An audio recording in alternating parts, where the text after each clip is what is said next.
ನಟ ದರ್ಶನ್ ಮತ್ತು ಅವರ ತಂಡದ ಪೊಲೀಸ್ ಕಸ್ಟಡಿ ಅವಧಿ ಗುರುವಾರಕ್ಕೆ ಮುಕ್ತಾಯವಾಗಲಿದ್ದು ಎಲ್ಲ ಆರೋಪಿಗಳ ಮೆಡಿಕಲ್ ಟೆಸ್ಟ್ ಮಾಡಿಸಲಾಗಿದೆ. ಇನ್ನೊಂದೆಡೆ ವಿಜಯಲಕ್ಷ್ಮಿ ಮೊದಲ ಬಾರಿಗೆ ಪೊಲೀಸ್ ಠಾಣೆಗೆ ಆಗಮಿಸಿ ವಿಚಾರಣೆಯನ್ನ ಎದುರಿಸಿದ್ರು. ಇನ್ನು ಈ ಪ್ರಕರಣದ ಎಸ್ಪಿಪಿ ಬದಲಾವಣೆ ಬಗ್ಗೆ ಸಿಎಂ ಸಿದ್ದರಾಮಯ್ಯ ಹೇಳಿದ್ದೇನು ಎಲ್ಲವನ್ನು ಕೂಡ ತೋರಿಸ್ತೀವಿ ನೋಡಿ.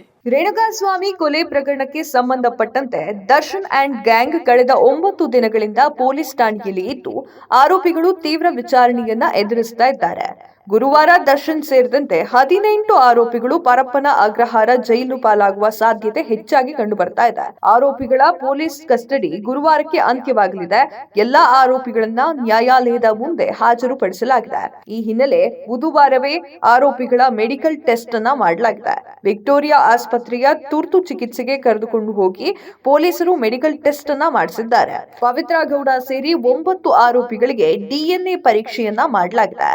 ರಕ್ತ ಕೂದಲಿನ ಮಾದರಿಯನ್ನ ಡಿಎನ್ಎ ಪರೀಕ್ಷೆಗಾಗಿ ಸಂಗ್ರಹ ಮಾಡಲಾಗಿದೆ. ಆರೋಪಿಗಳ ರಕ್ತ ಹಾಗೂ ಕೂದಲನ್ನ ಎಫ್ಎಸ್ಎಲ್ಗೆ ಕಳುಹಿಸಿ ತಾಳೆಯನ್ನ ಮಾಡಲಾಗ್ತಾ ಇದೆ. ದರ್ಶನ್ ಅರೆಸ್ಟ್ ಬಳಿಕ ಮೊದಲ ಬಾರಿಗೆ ಪತ್ನಿ ವಿಜಯಲಕ್ಷ್ಮಿ ಅವರು ಅನ್ನಪೂರ್ಣೇಶ್ವರಿ ನಗರ ಪೊಲೀಸ್ ಠಾಣೆಗೆ ಆಗಮಿಸಿದ್ದಾರೆ.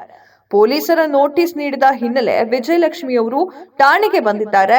ಕಪ್ಪು ಕಾರಿನಲ್ಲಿ ನೇರವಾಗಿ ಠಾಣೆಗೆ ಆಗಮಿಸಿದ್ರು. 2-3 ಗಂಟೆಗಳ ಕಾಲ ವಿಜಯಲಕ್ಷ್ಮಿ ಅವರನ್ನ ವಿಚಾರಣೆ ಮಾಡಲಾಗಿದೆ ಅಂತ ಹೇಳಲಾಗ್ತಾ ಇದೆ. ನಟ ದರ್ಶನ್ ಪ್ರಕರಣದಲ್ಲಿ ಎಸ್ಪಿಪಿ ಬದಲಾವಣೆಯ ಬಗ್ಗೆ ಸಾಕಷ್ಟು ಚರ್ಚೆಗಳು ನಡೀತಾ ಇದ್ದು ದರ್ಶನ್ ಬಿಡುಗಡೆಗೊಳಿಸಲು ಕೆಲ ರಾಜಕಾರಣಿಗಳು ಕಸರತ್ತನ್ನ ನಡೆಸಿದ್ದಾರೆ ಅನ್ನುವಂತಹ ಸುದ್ದಿ ಕೂಡ ಹರಿದಾಡ್ತಾ ಇತ್ತು. ಇದರ ಬೆನ್ನಲ್ಲೇ ಈ ಬಗ್ಗೆ ಸ್ವತಃ ಸಿಎಂ ಸಿದ್ದರಾಮಯ್ಯ ಅವರು ಪ್ರತಿಕ್ರಿಯೆಯನ್ನ ನೀಡಿದ್ದಾರೆ. ನಟ ದರ್ಶನ್ ಪ್ರಕರಣದಲ್ಲಿ ಎಸ್ಪಿಪಿ ಬದಲಾವಣೆಯ ಬಗ್ಗೆ ಸಾಕಷ್ಟು ಚರ್ಚೆಗಳು ನಡೀತಾ ಇದ್ದು ದರ್ಶನ್ ಬಿಡುಗಡೆಗೊಳಿಸಲು ಕೆಲ ರಾಜಕಾರಣಿಗಳು ಕಸರತ್ತನ್ನ ನಡೆಸಿದ್ದಾರೆ ಅಂತ ಸುದ್ದಿ ಹರಿದಾಡ್ತಾ ಇದೆ.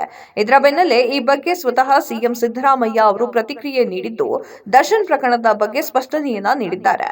ಹೌದು, ರೇಣುಕಾಸ್ವಾಮಿ ಹತ್ಯೆ ಪ್ರಕರಣದಲ್ಲಿ ಸರ್ಕಾರ ನೇಮಿಸಿರುವಂತಹ ಎಸ್ಪಿಪಿ ಪ್ರಸನ್ನಕುಮಾರ್ ಅವರು ಖಡಕ್ ಆಗಿ ಕಾರ್ಯವನ್ನ ನಿರ್ವಹಣೆ ಮಾಡ್ತಾ ಇದ್ದು ಇದೀಗ ಅವರನ್ನ ಬದಲಾಯಿಸಲು ರಾಜ್ಯ ಸರ್ಕಾರ ಚಿಂತನೆಯನ್ನ ನಡೆಸಿದೆ ಎನ್ನುವಂತಹ ಸುದ್ದಿ ಹರಿದಾಡ್ತಾ ಇವೆ. ಇದರ ಬೆನ್ನಲ್ಲೇ ಈ ಬಗ್ಗೆ ಖುದ್ದು ಸಿದ್ದರಾಮಯ್ಯ ಅವರು ಪ್ರತಿಕ್ರಿಯೆಯನ್ನ ನೀಡಿದ್ದು ಎಸ್ಪಿಪಿ ಪ್ರಸನ್ನಕುಮಾರ್ ಅವರು ಬದಲಾವಣೆಯ ಪ್ರಸ್ತಾಪವೇ ಆಗಿಲ್ಲ ಅಂತ ಹೇಳಿದ್ದಾರೆ. ಈ ಬಗ್ಗೆ ನನಗೇನು ಗೊತ್ತಿಲ್ಲ. ದರ್ಶನ್ ಪ್ರಕರಣದಲ್ಲಿ ಯಾವುದೇ ಸಚಿವರ ಒತ್ತಡ ಕೂಡ ಹಾಕಿಲ್ಲ. ಯಾರೇ ಒತ್ತಡ ಹಾಕಿದ್ರು ನಾನು ಕೇಳೋದೇ ಇಲ್ಲ ಅಂತ ಸ್ಪಷ್ಟನೆಯನ್ನ ನೀಡಿದ್ದಾರೆ.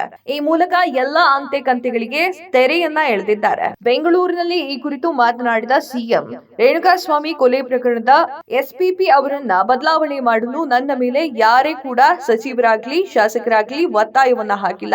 ಒತ್ತಡವನ್ನ ಹಾಕಿದ್ರು ಕೂಡ ನಾನು ಕೇಳೋದೇ ಇಲ್ಲ ಅಂತ ಹೇಳಿದ್ದಾರೆ. ಮಾಧ್ಯಮದಲ್ಲಿ ಈ ಬಗ್ಗೆ ಬಿತ್ತರಿಸುತ್ತಿರುವಂತಹ ನ್ಯೂಸ್ ಸುಳ್ಳಾಗಿದೆ. ಕಾನೂನು ಏನೇ ಹೇಳಿದರೂ ಅದನ್ನ ಮಾಡ್ತೇವೆ. ಪೊಲೀಸ್ ಅವರಿಗೆ ಪ್ರಕರಣದಲ್ಲಿ ಎಲ್ಲಾ ಸ್ವಾತಂತ್ರ್ಯವನ್ನ ನೀಡಿದ್ದು ಕಾನೂನಿನ ಪ್ರಕಾರ ತನಿಖೆ ಮಾಡಲು ಸೂಚನೆ ಮಾಡಲಾಗಿದೆ ಅಂತ ಹೇಳಿದ್ದಾರೆ. ಎಸ್ಪಿಪಿ ಬದಲಾವಣೆಯ ಪ್ರಸ್ತಾವನೆ ನನ್ನ ಮುಂದಿಲ್ಲ ಅಂತ ಸಿಎಂ ಸಿದ್ದರಾಮಯ್ಯ ಅವರು ಸ್ಪಷ್ಟನೆ ಪಡಿಸಿದ್ದಾರೆ.